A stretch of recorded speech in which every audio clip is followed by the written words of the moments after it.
everyone. I'm Stan from the Land Pioneers podcast, and today we want to talk about South Australian planning, and I've got probably one of the most experienced planners in the state, John Stimson from Stimson Consulting, and I'm really keen to hear from John his perspective on South Australian planning and especially large-scale land subdivisions. So just a couple of pointers.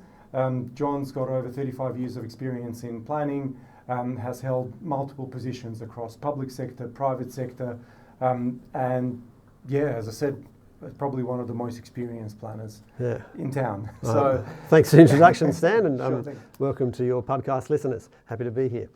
I suppose in terms of starting, it started when I was very young because my father was a lecturer in urban geography at Flinders Universities in the 60s, 70s and 80s. Yep. And I would imagine there are still some people around in Adelaide that were taught by him at various times in both the planning industry and other parts of geography. So for me, I suppose it started really young. As with most people, they learn things from the discussion over the kitchen table and all that sort of stuff. Yeah. So, but I did, when I went to university, I actually didn't want to be involved in that. I wanted to do something else, and I tried doing mathematics. Okay. And wasn't particularly good at that after about 6 or 7 weeks. So I sort of went to some other things, and geography I was actually pretty good at. So hence moving in something like that. Yes. So that was my start. Okay, fantastic. So look, what I also want to talk about for our listeners is a lot of them are from interstate, the actual history to South Australian planning. Mm-hmm. So from as far as I know, around the late 1830s, Colonel Light decided to develop the master plan of sorts. How did it progress from there? Oh, okay. So he was the first surveyor in the state. There were obviously lots of them since, and we still have the Surveyors General of South Australia position. And Light and associated company, Light Finnis and Co, I think it was, laid out plans for a lot of places in South Australia. Gawler, I think, was the second place in about 1839. I lived there for 20, 30 years. Yep. In one of the allotments that he had originally created. Right. And then subsequently there were plans put all over the place for towns, etc. Across. So South Australia has a long, 170, 80 year history of planning towns all over the place. A lot of those towns, particularly in the mid to far north of the state, even further north than that, they followed the weather and the good seasons, and they started planting crops, Hawker and beyond, and subsequently failed in the sort of 1880s, 1890s with the sort of the droughts that happened. There are towns all over the place on maps, but they don't exist. And some of them never existed. Some of them had 1 or 2 houses put on them. Right. So we've got a long history of putting plans to create urban settlements in South Australia. Far-reaching. And all over the place. So that sort of happened, and then we then got to the early part of the 20th century, where there was a bit more of a focus with some of the Garden City movement coming out of the UK largely. Right. Some similar movements in City Beautiful movements in the US as well. About? That was largely about how do we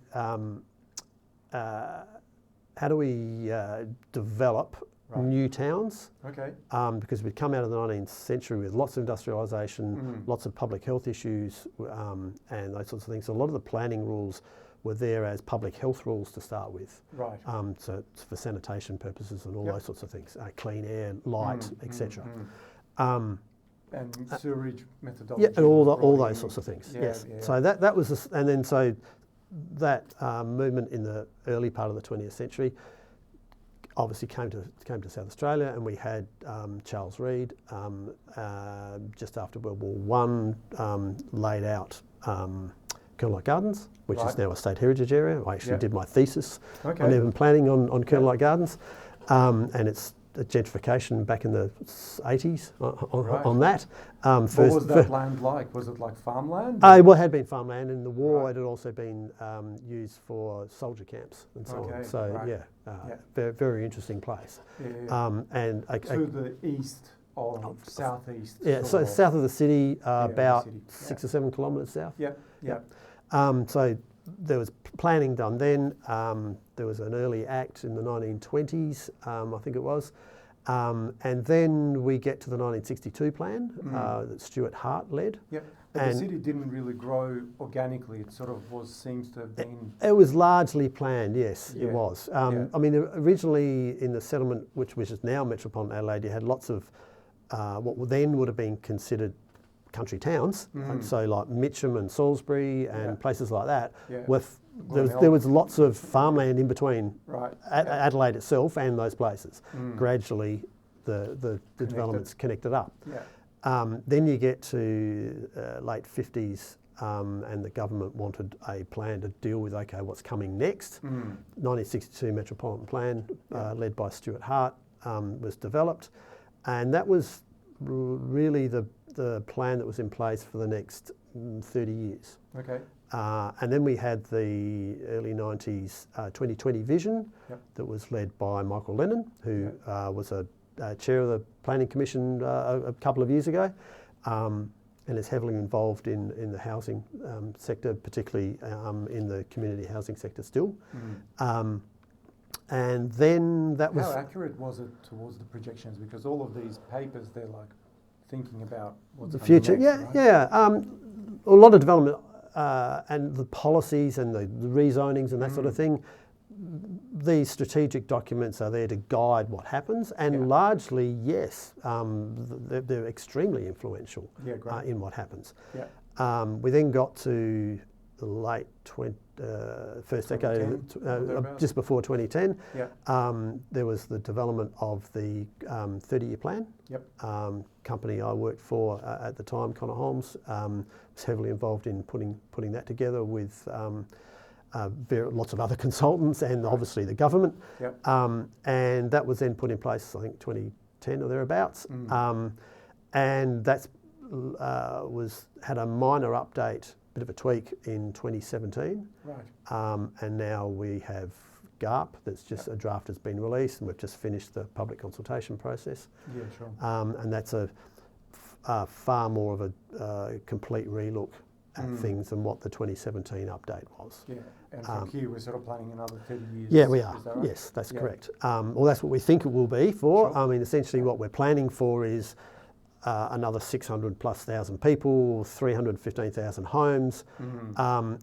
Exactly the time frame, we don't know. We've got good ideas. It'll probably be somewhere around 30 years, but it might be 27 and it might be 37. We'll have to wait and see what happens. And we talked obviously a lot more about the GARP in our last podcast episode with Craig, but what I was curious about is the accuracy of them. So these projections are thought about, hey, we're going to project this far out, we're going to expect this many people coming in. How do you deal with, I suppose, discrepancies if they happen? Monitoring basically is the important part. And that's the reason why, you go back to the early 90s, we had the 2020 vision. Well, by the late, 17, 18 years later, they started doing the 30-year plan. And then they put that in place. So in the next 30 years, there'll probably be at least one, if not two more updates, or whether they're big or small, we'll have to wait and find out. But monitoring along the way, and now that we've got the systems in place here in South Australia with a very good digital system, and there are tweaks happening all the time to improve it, we're going to be in a very good position to be able to go, okay, this is what's happening. We need to shift slightly or majorly or whatever the case might be. So the information is not fragmented, it's all... No, it's being brought in, and there's always potential for more information to be brought in, and how do you analyse that and look across it and go, okay, what are the implications of all of this? Those things change from time to time, but I mean, a lot of the fundamentals around the basic demographics, we've got 1.8-ish million people in the state. The demographics are very good. at understanding, okay, with that 1.8 million people, what's going to be the case for that population in 10, 20, even 30 years' time in terms of death rates and health impacts and all those sorts of things. They're very good at doing that. It's then the issue of what's the net interstate migration, what does that population look like, Right. what's the overseas migration coming in, what does that look like, and what's the age profiles, gender, religion, cultural, all those sorts of things can fundamentally change, and it depends on how much that is. So, you know, we're at 1.8 million, about 1.3 in the Greater Adelaide area. If we're looking for the Greater Adelaide area to get to around that 1.8, 1.9 in 30 odd years' time, then that's a pretty big change. That's 50%, 40, 50% difference. That could look quite different, but it's going to happen over time. So monitoring it along the way is the important part, and sort of and being able to be nimble enough to adjust as is necessary. But in terms of answering the first part of your question around it was how accurate have they been? On some parts very accurate, and on other parts less so. And that's partly because all sorts of things happen. And you know, so for instance, COVID has had an impact on people not necessarily, as many people wanting to live together. They were going, oh, actually, I want my space, that sort of thing. That fundamentally changed things in the last few years since COVID started, of what type of product people actually want to live in, what's their lifestyle. And you know, the whole work from home thing, that has massive implications, because even to the exercise of, well, you know, public transportation usage rates have not come back up yet to what they were pre-COVID. There's lots of empty buses going so there's, around. It's less the case, and they can adjust that sort of thing again as well. And you know, Tuesday, Wednesday, Thursdays are big days in the city for people. Mondays and Fridays, not so much. That has implications for businesses that rely on the people to spend in those places, and you can see that with some hospitality businesses open, and there are more vacant spots than what there were pre-COVID in those sorts of locations.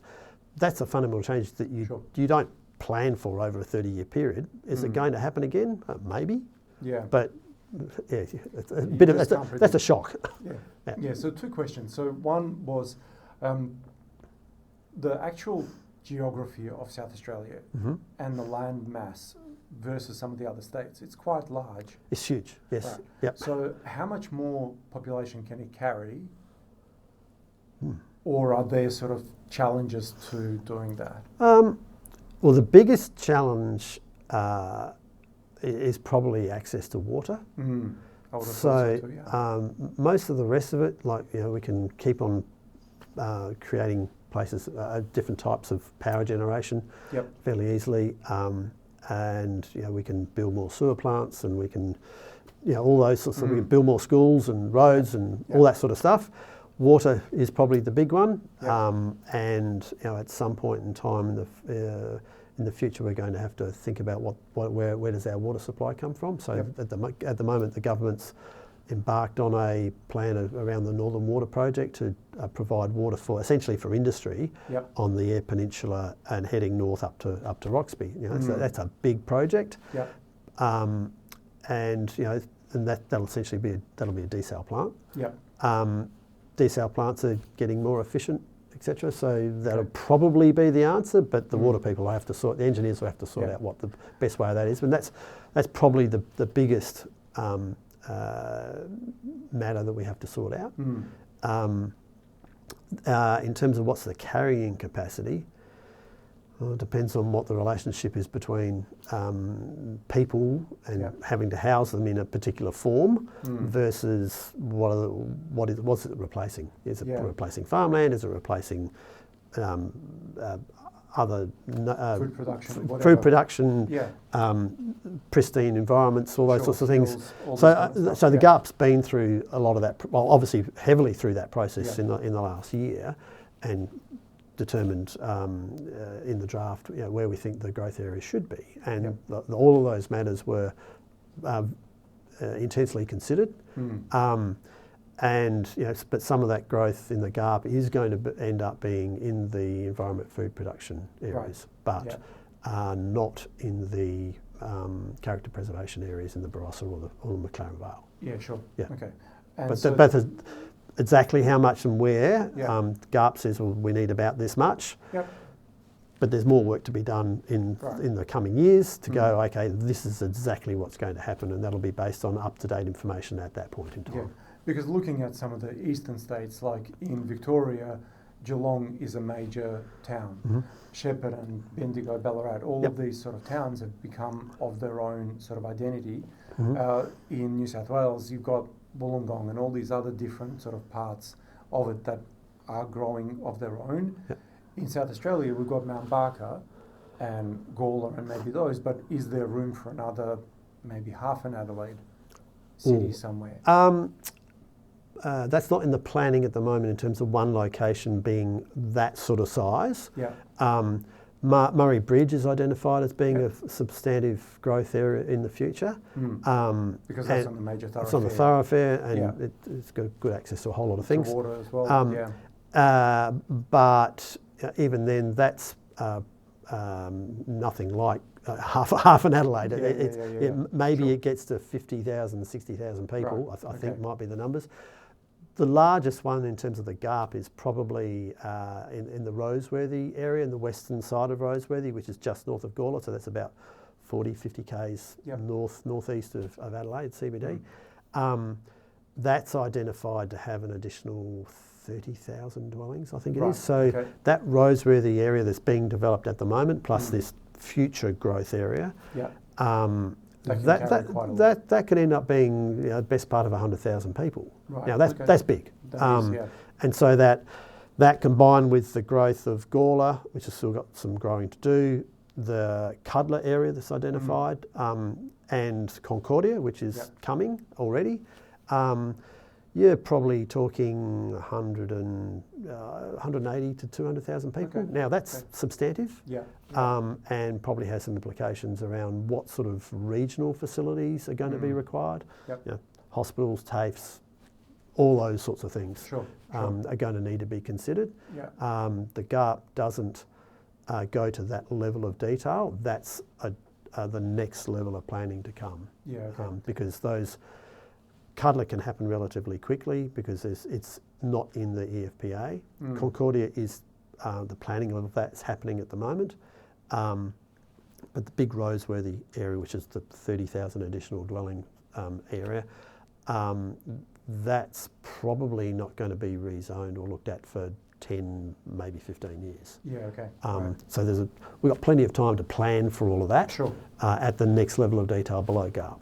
Okay, cool. And speaking of the GARP, and that was my second question, is in the past, was there always a commission that kind of took in some experienced consultants and then gave that advice to the ministers, or did it sort of come about because of some urgent sort of changes?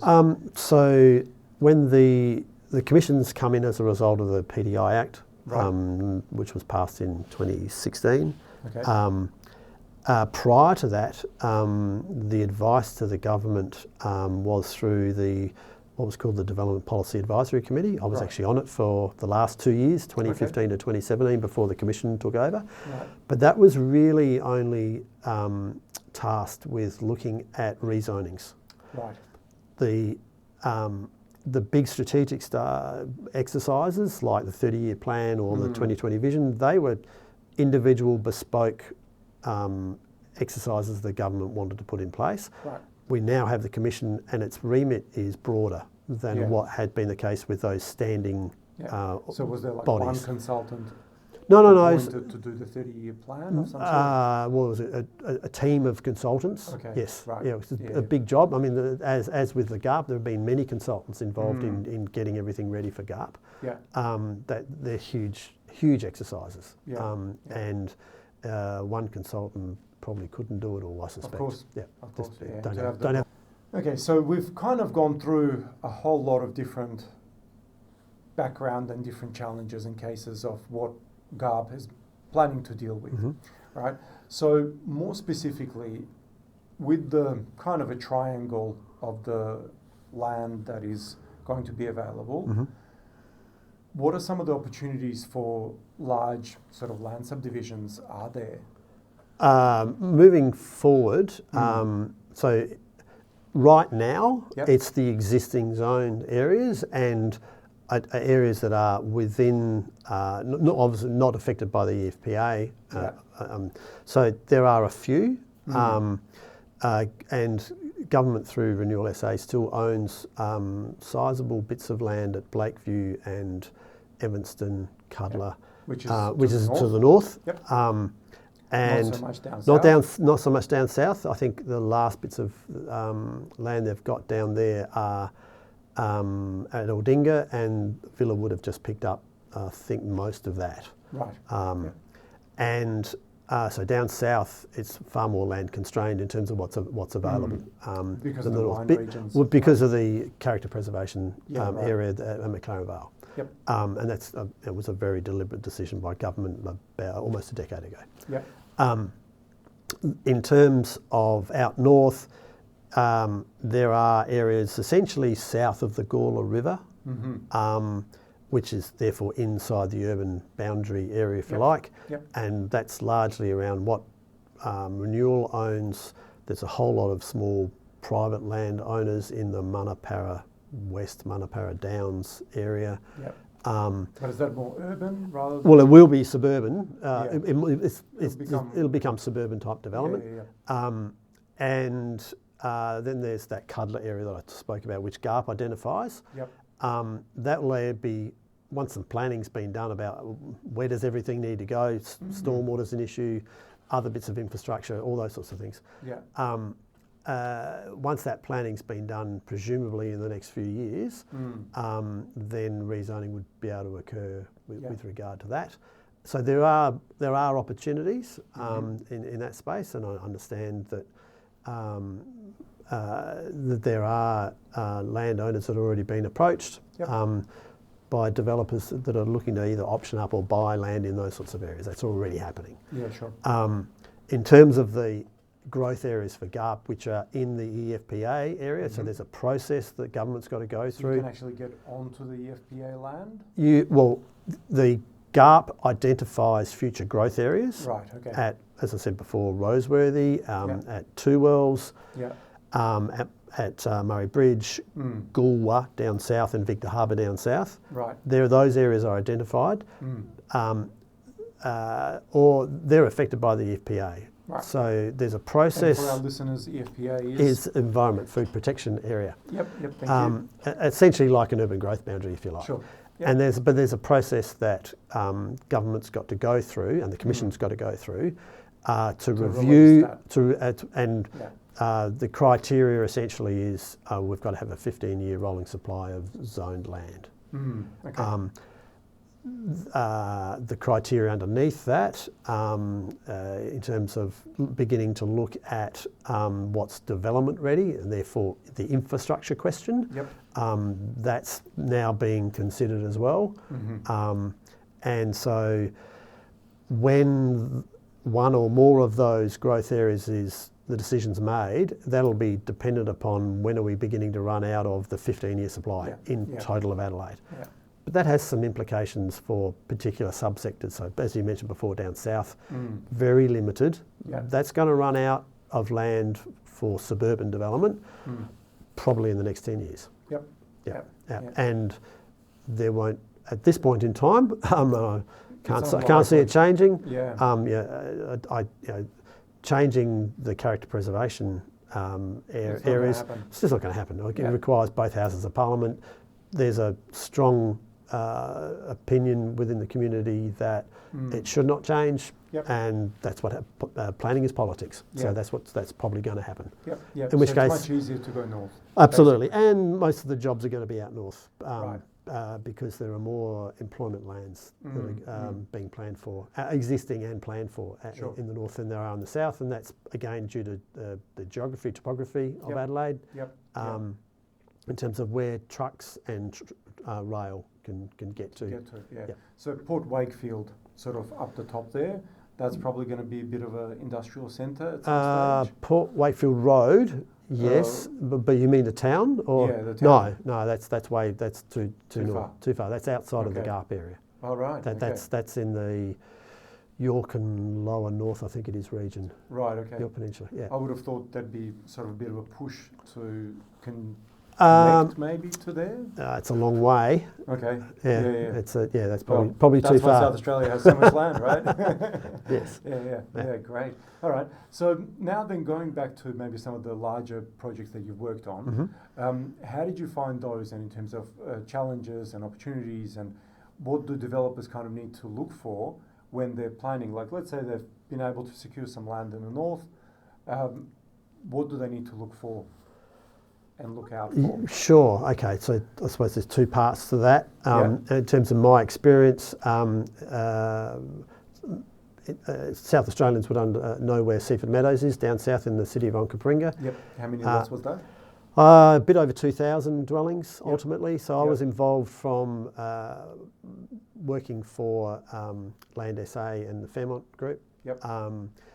Back in 2005, that land was owned by the state government through the then Land Management Corporation, which is now Renewal SA. Yep. And that was put out to tender.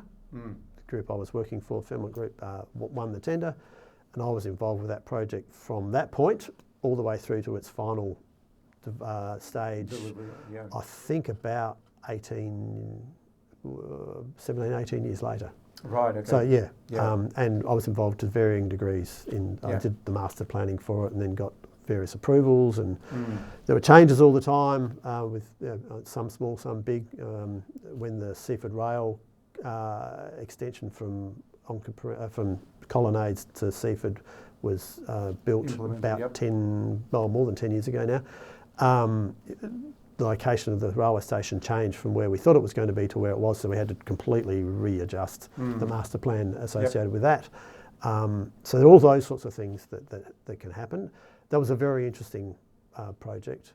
Won a few awards, which was good. And successful project for the government in delivering what it was wanting out of the project at that time, and also successful for the developer, and there's probably 5,000 people that live there now. Yeah, sure. So I suppose what I'm thinking about is history tends to repeat itself a lot of the time. So some of the challenges that perhaps you overcame in those things, like demographics, or maybe there's a new group of people that have moved into South Australia and they decide to settle in a certain area. Are those kind of things what developers have to look out for? Yes, they do. So again, going back to Seaford Meadows, at the time, land in the south, so an equivalent allotment, whatever size, say it's 450 square metres, that's about the average size for Adelaide, was worth probably 15-20% less than the equivalent block size in the north at the time, so 2005, 2006. Because of the constraints that have happened in the land supply in the south, that has completely flipped. So now the price of an equivalent size allotment in the south is probably 25% more expensive than out in the north. Even pricing at the moment is all over the place with the complete imbalance of supply and demand. So it's a little difficult to work out exactly what the numbers are, but if go back a couple of years, it had fundamentally changed. And so the south was considered, I suppose from a marketing perspective, as a lifestyle location. Proximity to the water, the McLaren Vale, all those sorts of things. And the extension, second extension of the Southern Expressway happened during the development of that as well, which then made it getting into town a whole lot easier as well. So that there's some fundamentals that sort of changed that, which was to the advantage of that development and others in the south at the time. Right now, that's continuing in terms of the south is still seen as a lifestyle location, and so whereas out north, you've got areas, I understand from some demographics from City of Playford, that at Riverley, which is a big development by the Walker Corporation out on Port Wakefield Road, north of Adelaide, about 35 k's. just under half of the population is of Indian descent. Yep. Yeah. That has fundamental implications for all sorts of things, particularly on the community side of things, about what sort of services and even facilities might need to be planned for and provided in a community like that. Because they'll have something slightly different than, say, if it was 50% Chinese immigrants, or it was 50% English New Zealanders or South Africans. Sure. All slightly different, and implications for council and government to provide services facilities. So those sorts of things you need to understand. Yep. The other big issues at the moment around development are largely around infrastructure. Right, okay. So water and sewer have their big challenges at the moment. The government has the housing roadmap, which it announced June, July this year, $1.5 billion given essentially for SA Water to fix some of that up. Yep. That amount probably isn't going to fix all of it up. Wow. Is that mostly going to go into the capital though, or is it going to go out as well? That's essentially in the north largely. Okay, there are parts down south as well. Yep. But it's not all going to concentrate in the city of Adelaide. It is much more around delivery of water out. It's water and sewer essentially for metropolitan Adelaide. Right. It's not. I don't think it's got any money. I stand to be corrected, but I don't think it's got any money going into the regions. Right. Okay. So it's just for metropolitan. Yeah. Okay. Yeah. So there are those issues, and so that's going to have some impacts on timing of development.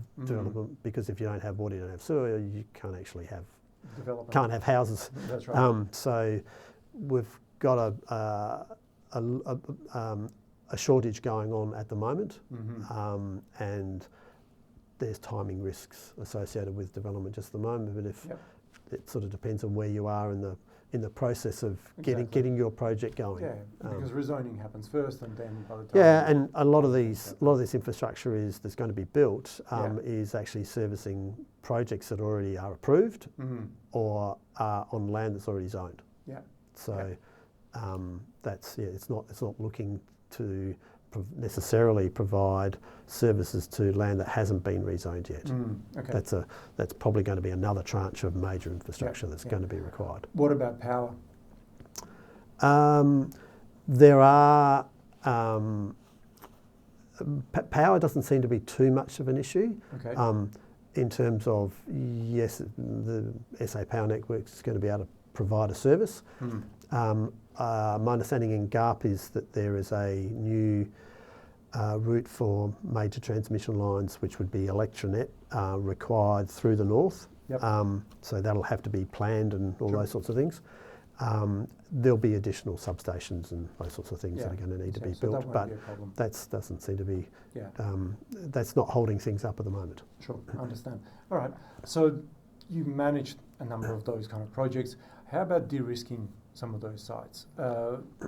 What are some of the strategies that large-scale developers can apply? Well, a lot of it sort of can come down to what's the deal you do with the landowner at the beginning. That's a former developer client of mine sort of said, you make the money on the deal you do at the beginning. Essentially, everything else is largely controllable in your control to more or less different degrees, but the fundamental is always, if you get the deal right at the beginning, you're probably on a successful path. Sure. Okay. So de-risking things can be as simple as, well, do you want to buy the land? Do you want to buy it in stages? Do you want the landowner to continue to own it, and you do a joint venture? How much risk does the owner want to have? All sorts of different ways that can be cut up and sliced and diced. Yeah. I was more sort of thinking about some maybe medium density sites. And how they could be set up within those. Yeah, certainly. So, as with most Western cities, not just in Australia, suburban development is still a bit too much of a monoculture. Yep. Yeah.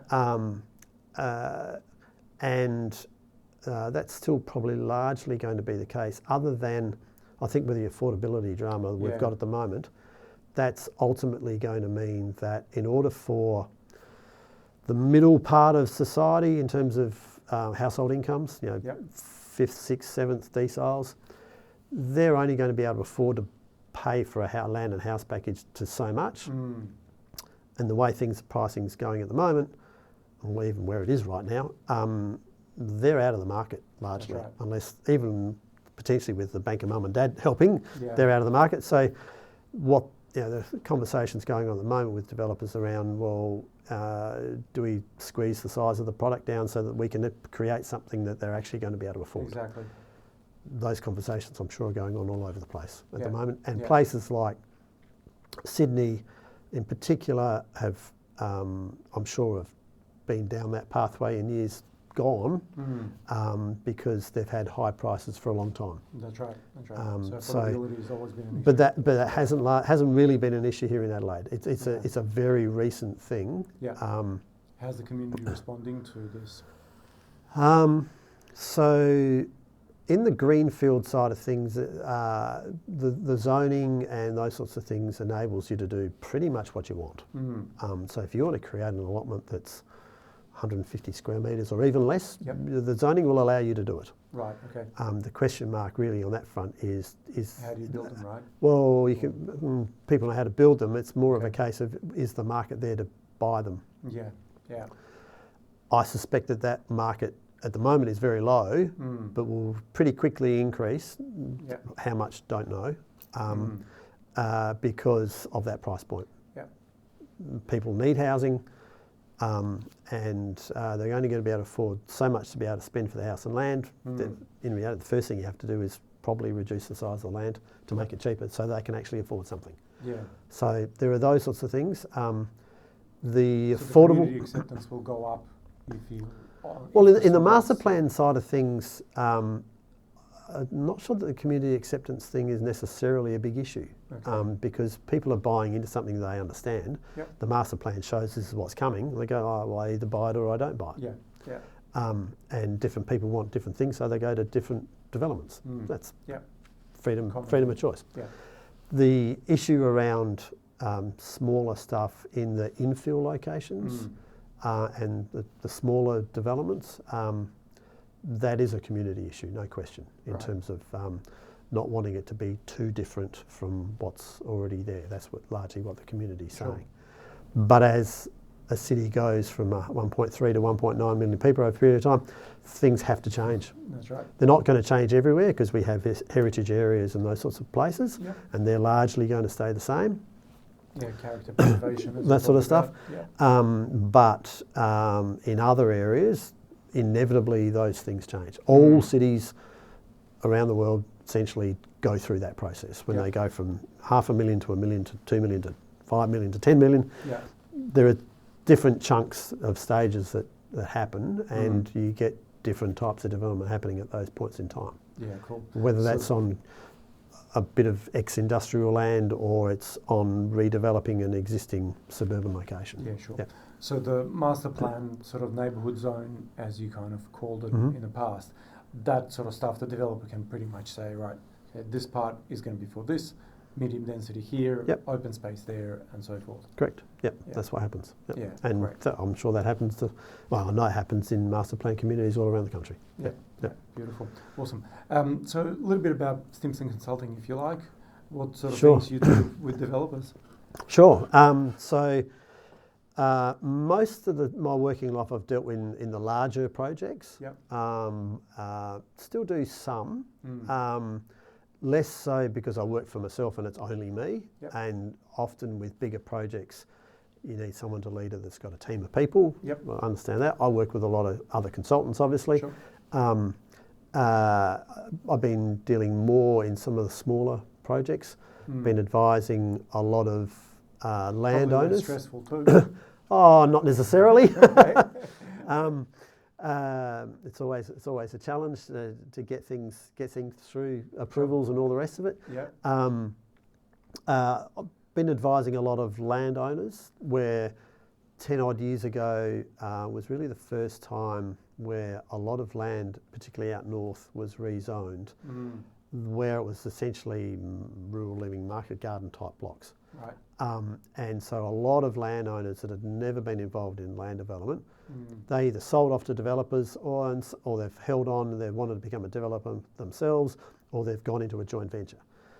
And so I've advised a number of them in terms of if they're wanting to do any of those, sell, joint venture, develop themselves, is to assist them and sort of say, okay, educate them if nothing else, and help them along the way. And still doing that for a few of them at the moment. They're still so still you'll out hold there. their hand throughout to completion. And what do they want out of it? What's the best way of getting there? What are the implications? You need to go and speak with your tax advisor and your accountant and your bank and all that sort of stuff about what does this mean for their personal circumstances. I know that there are issues that I don't know the answer to that. I'll just say you need to go and find out about X. Get the right consultants around them to provide them to hopefully get the best outcome come for them. So there's a lot of that. I do a bit of work on assessing affordable housing projects for the Housing Authority, or now the Housing Trust, coming back to the Housing Trust name now, which is very interesting to see what's going on in that space, which is largely infill. So advising them around, projects have been put forward to them. They have an internal assessment team. I'm one of the, there's 2 or 3, I think, external assessors. So we provide an independent view as to, is it likely to get approval? Is it a good development? Can it be improved? All of those sorts of things. I imagine for those kind of issues, being infill and being more urban is more important because of access to, without having a car necessarily. Maybe. Well, the program that's being run through is on, so this land is on government-owned land. So it's largely in the infill locations. So that's what's happening. So that's keeps you plenty busy. It's been very, very interesting, and then get involved in all sorts of different types of applications to people want something approved. From anything from a place of worship, done a few of those, tourist accommodation up in the hills or in the Barossa or McLaren Vale, those sorts of places, industrial stuff, retail, commercial, all sorts. Across the board. Fortunate that I get a wide range of things, which makes it interesting. I'm not stuck in a particular narrow silo, which is also probably good from a business perspective, because the market changes a little bit, in which case I go, I can do that. I've been that's a bit of an advantage, I suppose, of being working in a South Australian environment where you sort of have to be across more than one thing, whereas if you're in a big economy like a Sydney, you can be very specialist, and there's always work in that specialisation. Whereas in Adelaide, a lot of those specialisations, there wouldn't be enough work for people, in which case you have to be broader than that. That's one of the characteristics of South Australia. Great. Absolutely. So it's good fun. And then I spend some time working for the State Planning Commission. Of course. And they're going to need your services for a while because things are changing. Whether it's me or someone else, the commissioners are going to be required. That's it. Look, that's all that we sort of wanted to talk about on this episode of the podcast, and really just focusing on large-scale developments in South Australia and how to get them done right. Thanks so much for being with us.